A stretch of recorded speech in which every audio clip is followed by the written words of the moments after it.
तनी हमार हाथ देख के बताई तो।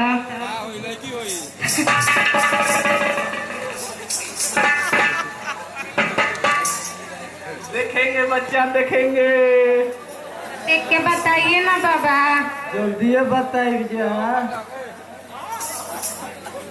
राहु, केतु, शनि का योग है बच्चा।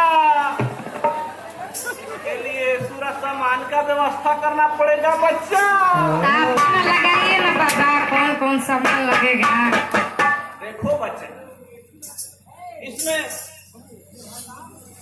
11 किलो मुर्गी का दूध लगेगा बच्चा।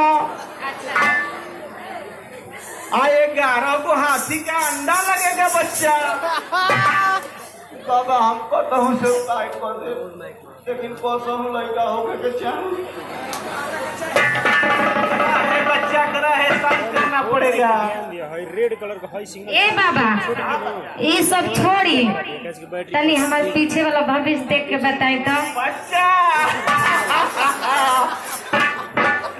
बच्चा, हम तो केवल आगे के भविष्य देखते हैं, पीछे का भविष्य तो वो देखता है बच्चा।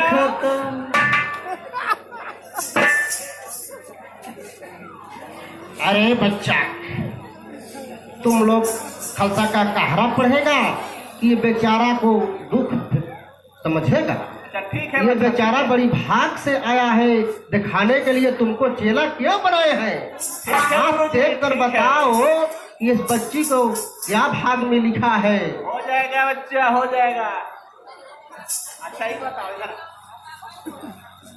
गुरुमुख हुई हो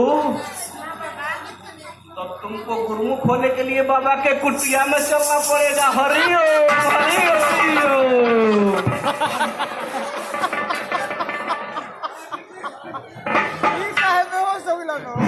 अरे पड़ल बाटे फेरा में तोहर के जवानिया, पागल बना दी जिंदगानिया हो। तनी हट हइया सराम तुहार बन जाई काम।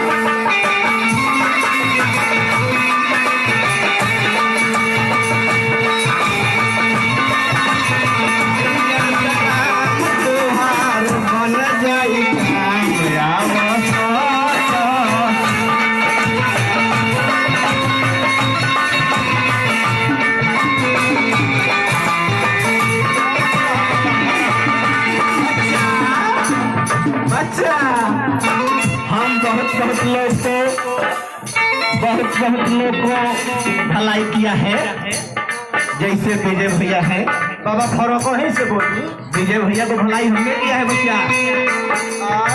काली टोला सिर्फ भगवान भैया है, उनका भी भलाई हमने किया है बच्चा। साल भर में 3 बच्चा हुआ है, साल भर में 3 बच्चा। हम लोग बड़े फकीर हैं बच्चा। हमने का बढ़िया फकीर है। सराम तुहार बन जाए काम।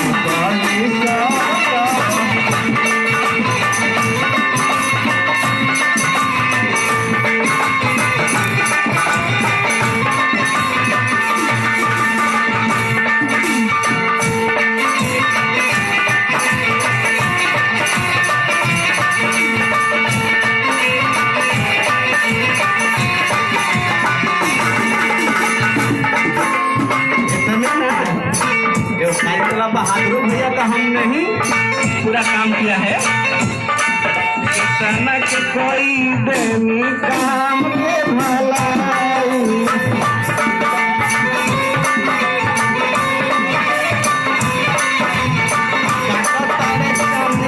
बड़ा मार के मलाई।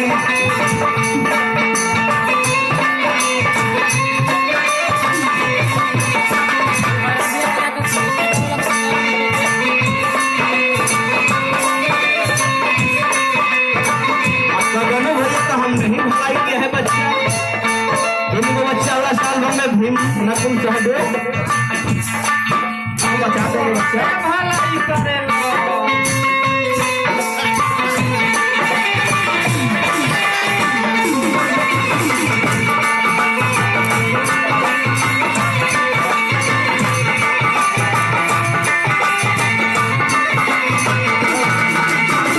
माने पर गुरु जी के कहल बचनिया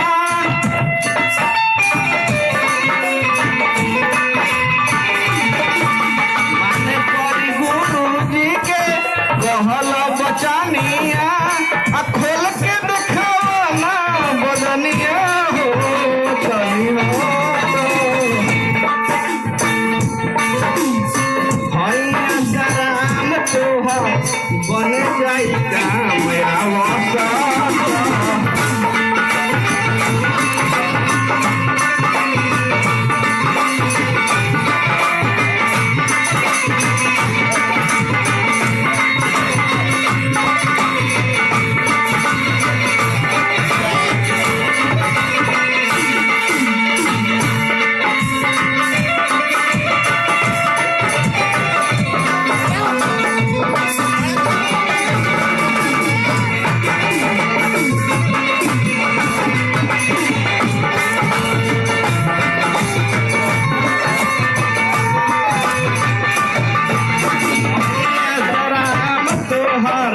बने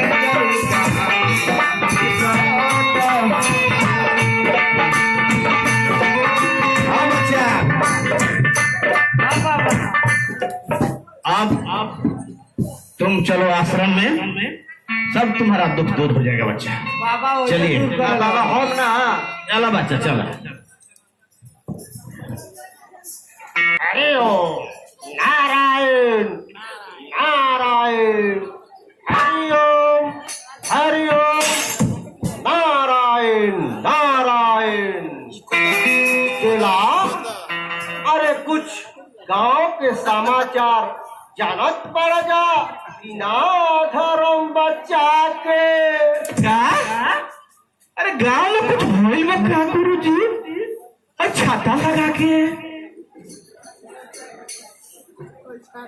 अरे नहीं छोड़ नहीं खड़ा जानत दशरथ हवा साला अपना लइकावा के बियाह करवा देलस नु यही खरवास में धर्म बचा के चला साचो गुरुजी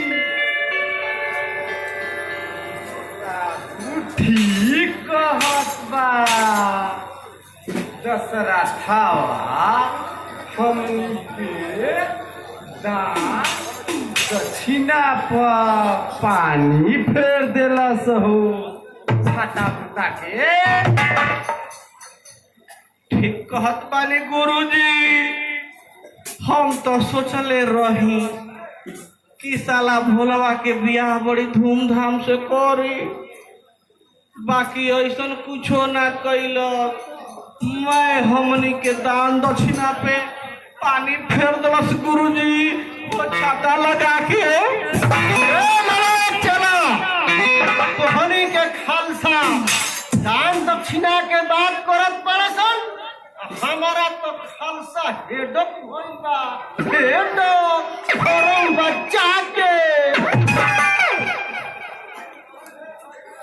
देखी गुरुजी अब रौरा सब भिखरिया के देन बा कि भोलावा के शादी आताना जल्दी करा देल छाता पुता के हमहू सोचनिया की बाराती जाए के फौजी कब ठीक बात बड़े चला दशरथवा के मैं बिगड़ल काम ससुरा भिखरिया करेला धर्म बच्चा के ठीक कहतानी है गुरुजी ना तो दशरथवा के कहाँ इतना दिमाग बा जे हतना जल्दी भोलवा के बियाह को दी छाता लगा के गुरुजी हवा के अब की बे मैं चालू बनल सीज हो जाई धर्म बच्चा के चला। लेकिन गुरुजी दशहरा थावा कैसे अतना जल्दी सीज होई छाता फुका के? देखो ना मन मजा तो सुना जा। दशहरा थावा के जौन हम नईकी मौगी के कोई दिया नु, बस तू लोग उतने कहिया जा कि देख के कोई भोला अब भारी हो गईलन। अब अपना बाल बच्चा के आगे तोरा शंकर बेटा के बिल्कुल भूला जाइ हम। आइए अपने ना तोर बैठ के भोजन चावल घूटू घूटू आ घूम के नाजा मारल सब भूला जाई धर्म बचा के चला। अरे बाहर गुरुजी बा रौरा का एक नंबर के खिलाड़ बुझाता नहीं जी। फिर बाराती में घूमल एक दो तो खूब गुरुजी रौगा भी ऐसन जोगाड़ बा कि साफो मर जाए लठियो ना टूटी छटा बुता के